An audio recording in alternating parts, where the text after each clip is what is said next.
Alright guys, here were some post-fight thoughts on the rematch between new WBA super middleweight champion Felix Sturm and former champion Fedor Chudinov.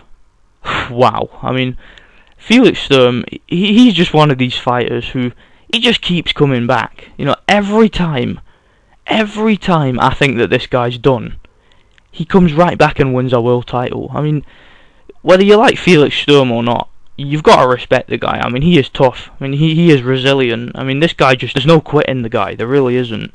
Doesn't matter what lows this guy faces in his career. He always comes back, and he always comes back stronger. Now, years ago, I'll tell you what I mean by that. You know, years ago, back in 2004, he got absolutely robbed of his world title against Oscar De La Hoya. He was an undefeated world champion. He was the WBO champion, and they stole his belt off in an absolute disgusting decision, one of the worst decisions in boxing history. He then came back and was able to regain the WBA world title, and then I believe it was in his first defence, correct me if I'm wrong, I believe it was his first defence, he got brutally knocked out by a guy called Javier Castillo, and it looked as if, you know, this guy was done. It looked as if Sturm was never going to be a world champion again. It was like, you know what, he's finished. You know, he's just suffered a brutal knockout defeat. You know, he's had his chance. You know, you had people like Bernard Hopkins, Kelly Pavlik, Arthur Abraham, guys like that around it. It didn't seem as if he was ever going to be a champion again. But then he got the rematch with Castillo just a couple of fights later and absolutely schooled him and got the belt back. You know, he went on to defend that belt for years. He had some decent defences. He fought guys like Sebastian Sylvester, Giovanni Lorenzo, Tommy Hearns' son too. He knocked him out. Corin Gevor. I think he had some really tough fights with people like Matthew Macklin and Martin Murray. Martin Murray fight was a draw. He stopped Sebastian Zabicki. You know, he had a good run as champion. Let's be honest, he had a really good run as champion. But it was clear to everybody watching him that he was on the decline. You know, for his entire reign as WBA champion, he was clearly digressing as a fighter. You know, he was clearly declining. He was clearly in the twilight stages of his career, and he was approaching his mid-30s, and it really looked as if, you know, he wouldn't be around for much longer. And then he had a fight with Daniel Geale. It was a big unification fight for the WBA and IBF belts. He lost the fight. He put up a good effort, but he lost the fight, a close split decision. It was a great fight, great performance by both guys. But you thought at that point, you know, that Sturm should just call it a day, because look, he's lost his belts, he's been in some really hard fights, he's clearly got a lot of miles on the clock. You know, there's not really much point continuing. But he did continue, and he fought Sam Solomon, and he lost another close decision. It was a close fight. He was in control of the fight early on. He scored a knockdown, but Sam Solomon just managed to old man his way through the fight. You know, Sam Solomon used a lot of veteran tactics, a lot of boxing, ring craft, and just kind of out hustled Sturm and won a close decision. And at that point, I remember watching that live, and I was thinking, you know what, Sturm has to retire now. I mean, there's no point if he stays around in this middleweight division with all this talent. He's just going to get destroyed. That's all that's going to happen. But then, little do I know, he came back. You know, Darren Barker defeated Daniel Geale for his world title, and Felix Sturm gets a shot at Darren Barker and destroys the guy in 2 rounds. Yeah, this is the same Darren Barker that gave Sergio Martinez a very difficult fight before getting stopped in the later rounds. I think it was the 11th round. He also just defeated Daniel Geale. And Felix Sturm just went in there and against all odds just blew the guy away in 2 rounds. I mean, it was really surprising. And then thinking about that, I was like, you know what, great performance. Let's see what he can do in his next reign as champion. And of course, he goes on to lose his first title defense against Sam Solomon in the rematch. And this time it wasn't close. Sam Solomon beat the shit out of Felix Sturm this time. And I thought, once again, as I keep thinking, time to retire. He fights Robert Stieglitz, fights to a close draw. I thought Sturm won it, but it was close. Fair enough. He then gets a shot at the vacant WBA super middleweight title against this unbeaten Chudinov. Loses the fight by split decision in a fight he lost clearly. And I mean, again, I said time to call it a day. Time to call it a day, Felix. Okay, you're not going to be a world champion now. You know, you've achieved all you're going to achieve.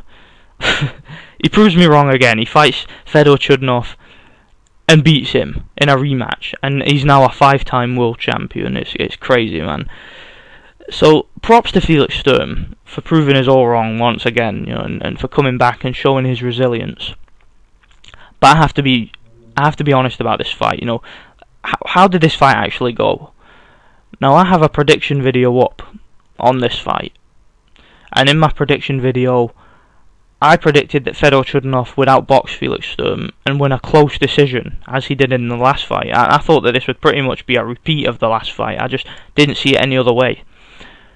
And to be perfectly honest, the fight went how I expected. You know, Sturm started very well. In the first couple of rounds, I gave him those rounds. He boxed well behind a jab. It looked as if he had those early rounds under control. But Fedor Chudinov's youth and energy, as I predicted in my prediction video, his youth, energy, movement, defense, and his punch output took over the fight. And midway through, it was Fedor Chudinov who was pulling away with the victory to me. And I had him, by the end of the fight, going into, I think, the 11th round, I had Fedor Chudinov, I think, 2 points up. And in the 11th and 12th round, I thought that Fedor Chudinov took those rounds. So, in my opinion, he wins the fight. But they gave the fight to Sturm. Now, whereas I don't think the decision was as bad as some people are saying. You know, I'm seeing people saying that they had the fight 118-110 to Chudinov, 119-109. People saying that he won 9 out of 12 rounds. I don't think it was that wide, guys. I mean, look, this was a close, back-and-forth competitive fight. But I thought Chudinov won the fight. I thought he did enough. I thought he pulled away. I thought he landed more punches. I thought he had the better fundamentals in there. I thought he was the higher, more energetic fighter. And even though Sturm was the aggressor throughout, it was just the punch output of Chudinov. You know, while he's on the back foot, while Sturm was coming forward trying to push the fight, Chudinov was moving back and jabbing and throwing hooks to the body and stuff like that. And he was just outboxing Sturm for the later rounds, the mid rounds towards the later rounds. So I didn't agree with this decision. So I thought my prediction was spot on, to be honest. But hey, you know, it's up to the judges at the end of the day. Felix Sturm knows how it feels to be robbed of his world title. You know, he was a young world champion when he fought Oscar De La Hoya, and he beat the shit out of Oscar De La Hoya, and they took that belt off him. So Fedor Chudinov, he's getting a taste of what Felix Sturm got a taste of early in his career, and it's all about how a fighter is able to come back from this kind of experience. You know, how the fighter is able to face adversity. Is Fedor Chudinov going to be able to regain his world title? I hope so. I think he certainly has the talent, but does he have the heart? Does he have the toughness? Does he have the resilience that Felix Sturm had? I don't know. I honestly don't know if Fedor Chudinov has that resilience, but we'll see. I certainly think he's a very good boxer, and I would love to see a third fight between these two. I heard reports, I don't know what to make of this, but I heard a few reports that Felix Sturm may be considering retirement after this. If he does, great. That's absolutely great. Okay, I've been calling for him to retire for years. I think he's had a great career. He's now a multiple division world champion. He's a 5-time world champion. I would have no issue with him retiring. But if he's going to stick around, right, if he's going to keep fighting, I want to see him in a rematch with Chudinov. Right? I want to see a third fight between these two, because I think Chudinov deserves that. Okay, you know, Sturm didn't get his rematch with Oscar De La Hoya. He didn't get to fight Bernard Hopkins. He didn't get those fights that he wanted years ago. And I think if he's going to stick around, he has to give Chudinov that rematch, okay? It's just decency, guys, okay? He has to do it. Okay, so I want to see a third fight between these two. I don't want to see Felix Sturm fight anybody else. If he's going to stick around, fight Chudinov again, okay? That's all I've got to say, guys. Let me know what you guys think. See you later, bye.